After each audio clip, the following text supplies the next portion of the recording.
Hello everyone, my name is Brandon and this is my project for the Doc's Thrash House. The city of Philadelphia has a wide range of diverse communities, but many people in these communities struggle with poverty. The area we will be focusing on is Sharswood, which has a population of about 31,000 people. The poverty rate for the community is 52.5% compared to the city's 26.3%. And the unemployment rate is about 80% compared to the city's 8.4%.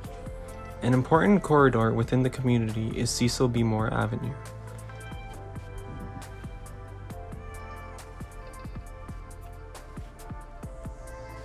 This prominent commercial corridor in North Philadelphia is home to a variety of businesses, parks, gardens, community centers, and programs.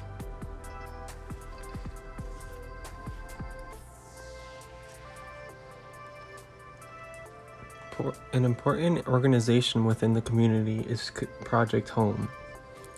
Project Home aims to help with the issue of poverty by providing housing, employment opportunities, healthcare, and education to children and adults.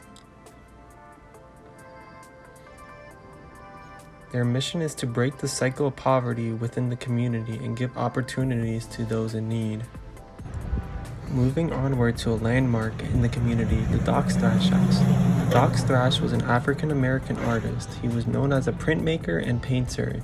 He moved to various cities in the US before settling here in 1925. His artwork was very popular, being shown in exhibitions and newspapers. This is where the Doc's Thrash Learning Center comes in.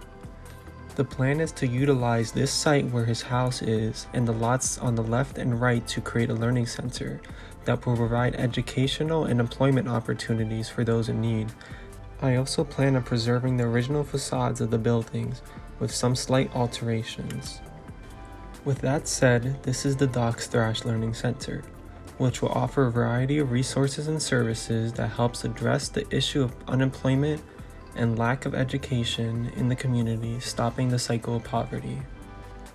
I believe that through education, this will help fix the issue of poverty by helping those in the community through after-school programs, tutoring, college preparation classes, GED classes for adults, and also help those struggling to find work through career classes or other programs that would provide employment opportunities.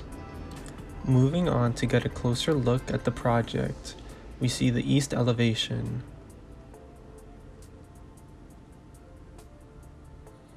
An important element of this facade is the use of louvers here that will help provide privacy if needed for the library on the first floor and the classrooms on the second two floors above. Moving to the south elevation, we see more important elements of the facade. We see the two main entryways into the building here, as well as the cornice trims that are carried throughout the facade. Here we see the use of materials, particularly the dark material that is found making up the first floor of the Doc's Thrash House is carried to the new corner addition and the first floor of the facade to the left. Now for a look at the individual floors, let's start with the first. The first floor will be where the gallery space is, which will take up the first floor of the Doc's Thrash House. Here will be artwork on display, a Doc's Thrash, information on who he was, and various other items that would be shown. Moving on, here are two entry points into the building, both separated by a reception office that will be servicing the two entrances. Here we can see the two staircases and the elevator, as well as the library.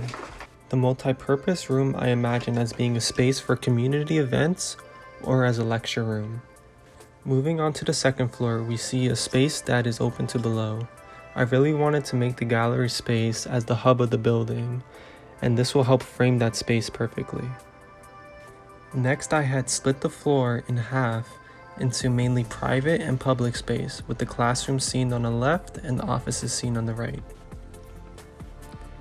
Now finally, the third floor, we see the same as the second floor, where it is open to below. Public space and private space is scattered throughout more on this floor. Now here we see a section. Here we can see the library, gallery, the multi-purpose room, the classrooms, and the offices. Thank you everybody for listening to my presentation.